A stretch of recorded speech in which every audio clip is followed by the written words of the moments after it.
Kids can be horribly cruel. Yeah. It was like, why do you wear those funny shoes? Yeah. And, they say these things and they don't really mean to make fun of you, but they are. Yeah. And that's hard. How did you react? And That's hard. internally, how did you deal with Well, I don't know that I cried out loud, but God, it hurt my soul. That's when I feel like I started thinking, God damn it, I don't care what you think. You'll hear this and more on Focus Your Inner Bitch, the Mary Bratton story, a special series on Jim Bratton Podcast.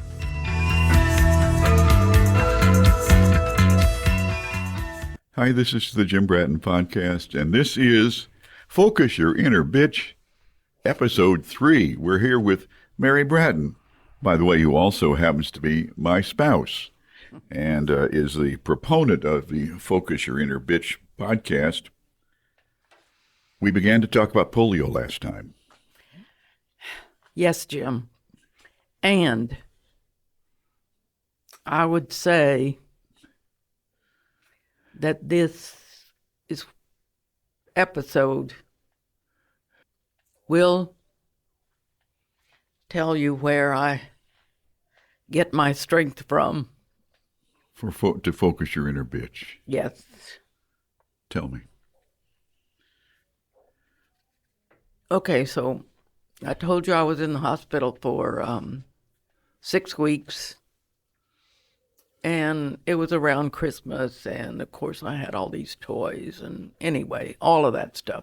Right. Anyway, when I got out, of course I had to go back for treatments and that kind of thing, and it was back to that little hospital, which was called Hedgecroft. It was in Montrose. Right. And what they told me is that, I had to wear corrective shoes.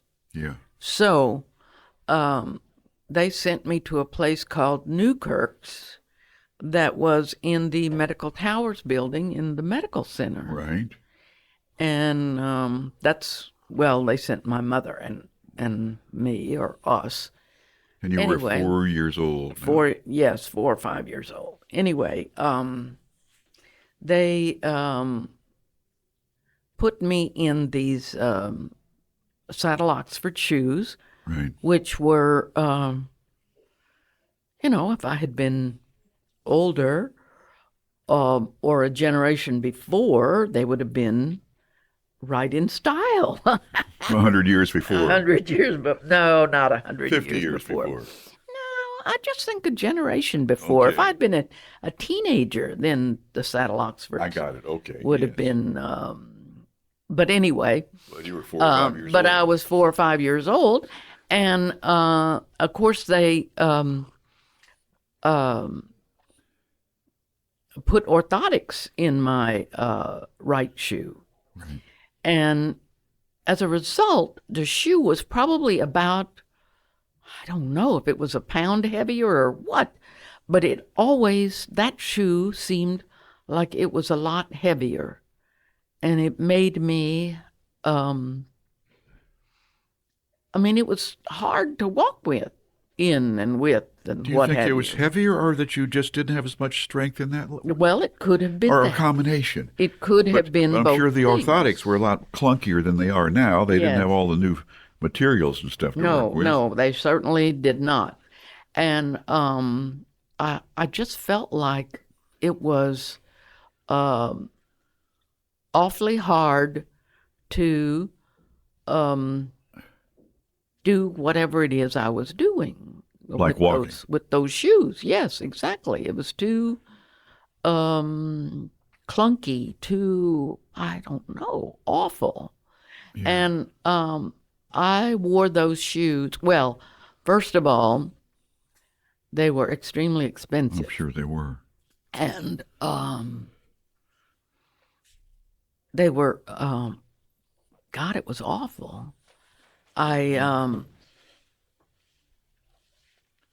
I remember everybody else wearing cute little shoes, and here I was with those horrible saddle Oxfords, and one of them looked a little weirder than the A little other goofy looking. because the orthotics were probably on the outside of the shoe as opposed to the Really? inside of the shoe. I'm trying to remember, but I know the heel was bigger on the right shoe, To give you a lift. probably. But They were primitive, weren't they? yes, they were. Well, and of course they didn't know what they were doing. I mean, and there was no sense of aesthetics of any kind. Oh, not hardly. Well, the shoes did match each other, and I did have to just buy, or we did have to buy just one pair of shoes. However, they were about 3 or 4 times expensive as regular shoes. Right. And so I wore those. Was that the And only pair of shoes you had? That's the only pair of shoes I could have, yes. How did you run into it? Everybody else got 2 pair of shoes every year, one for Easter and one for Christmas. Right. But I had 1 pair of shoes. That was inhibiting. To say the least. I remember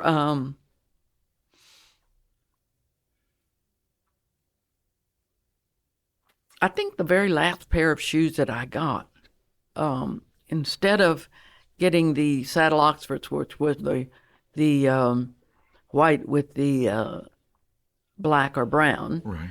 I got some cordovan color shoes, Huh? and they looked a little bit better, but not a lot, and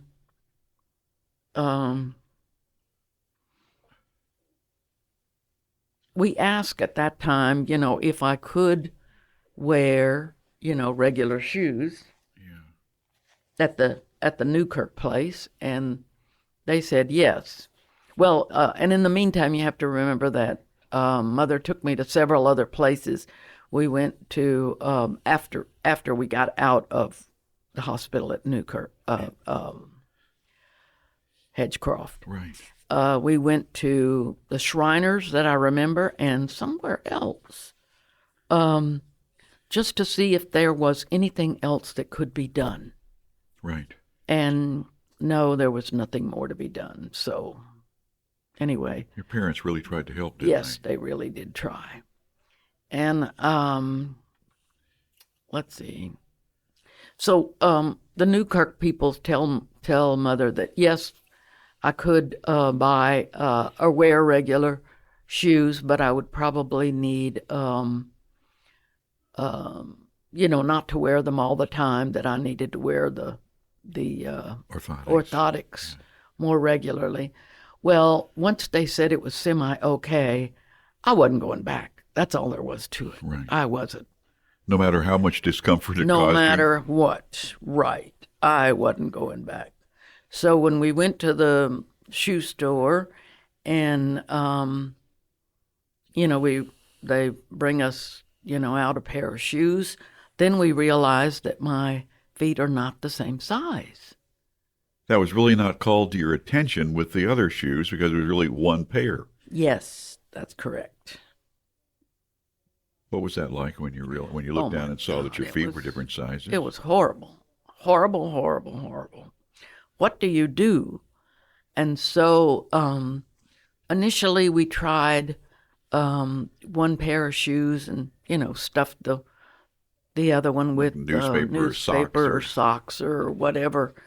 And when you can't walk in them, that's not very good. And that was with no orthotics. No, without orthotics. So you had Right. needed a lift, didn't have it. Right.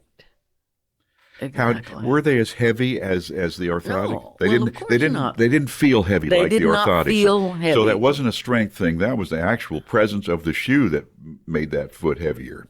I think so, Jim, because when I wore regular shoes, they felt okay. You felt- I felt like I was Light- free, like I was light-footed? like both feet could do the same thing.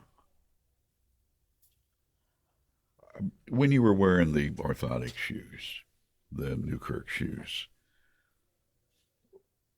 how do the other kids treat you? God. Kids can be horribly cruel.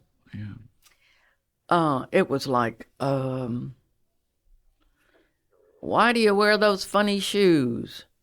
Yeah. And, they say these things and they don't really mean to make fun of you, but they are. Yeah. And that's hard. How did you react? And That's hard. Internally, how did you deal with Well, I don't know that I cried out loud, but God, it hurt my soul. That's when I feel like I started thinking, God damn it, I don't care what you think. I am me and here I am. And if you don't like it, go the other direction. that early? Well, Yeah, I mean that is young to have to make those kinds of decisions. To have to put it out there like that. not easy, I'll tell you that. Not easy. And still, everybody else in the family was getting 2 pairs of shoes a year, and I Right. just got 1 pair Right. because that's really, I was buying my 2 pair For what? at the one time, right? So, I know of that- course, and then you go to the store to buy them, and initially the clerk thinks that you're a freak because you have to have 2 pair of shoes, and then they realize that they're going to sell 2 pair of shoes, and so then you get the condescending, "Oh, how can I help you? What can I do?" Blah blah blah. That is covering up what they had just done to you Wow. by making you feel like a freak. For our listeners, I could tell you this, that buying shoes for Mary is still a very, very emotional experience to go into a store and try to buy a pair of shoes. You still don't want to do that. You're right. You're right. I Thank still goodness do for not. some online shopping now. That is wonderful. That's true, true, true. And everybody else could have sandals. And Jim, until I was about 45 or maybe a little older than that, I didn't have sandals until you found Ronnie for me. And for all of you listening, that is Village Shoe Shop. Village Shoe Shop is a wonderful, wonderful place. Oh, God.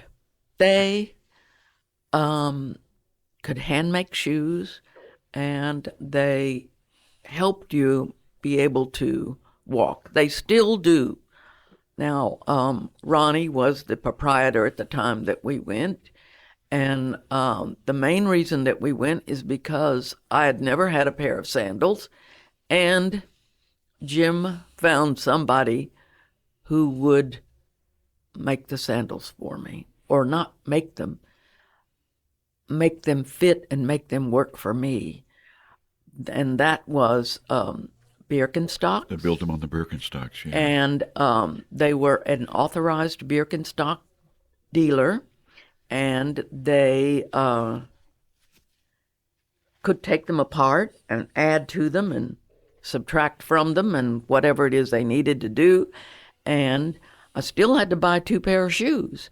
However, they could look the same, and he could build in the orthotics, and You could I remember you could that. barely tell. That was a revelation, wasn't it? When you couldn't even see the orthotic. It I mean, was wonderful. you still wear shoes Oh, like that. my God. Yes, yes. And thank you, Jim. Oh, come on. Thanks to you, I have about 10 pair of Birkenstocks. Or I have had about 10 pair of Birkenstocks. Oh, thanks, Mary. Oh, gosh. That was, you. Oh, And it was worth it for me.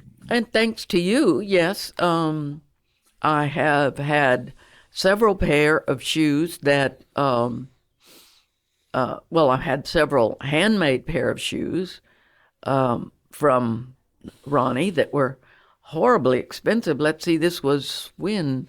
Had to have been in the 80s, 80? No, 90s, I guess. 90s? Yeah, probably Yes, early 90s. and he handmade 2, 3, or 4 pair of shoes for me. And they are marvelous shoes. They're beautiful. They fit me. I can walk in them. It was wonderful. He was a godsend. He was a godsend. He really, really was. And so were you for having found him. Come on, you're too kind. Listen, I'm just lucky to have had you in my life all this time. All right, just to go there. So were you for having found him, is what I got to say. Let's go back It was to wonderful. I don't want to harbor on how difficult this was, but I think people need to understand that because some people have dealt with something like you have, and they know what it's like. But, what's it like on a playground or when you choose up sides for any event, when you're in, like, second grade, for example? You're the last one picked. Because nobody thinks you can do what you need to do. And sure enough, I really couldn't. In some cases, I couldn't. Okay, I remember my folks buying me my first bicycle, Right. and they were worried that I would not be able to pedal the bike Yeah. like I needed to. I bet you could, though. Yeah, by God, I sure as hell did. Using the left leg a lot more than the right, probably. Hey, I did what I had to do, but I could do it. And I rode that bicycle all over Denver Harbor, and then some. You guys had woods close by, right? Oh yeah. This was in the time when you go out and spend the day. Yes. Oh, we just had to be home by what, nightfall No, or we supper? had to be. Yeah, when the street lights came on, we had to be home.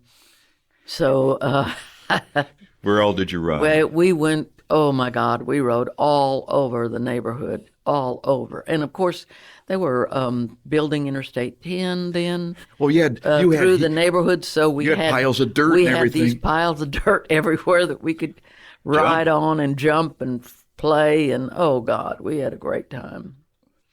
Did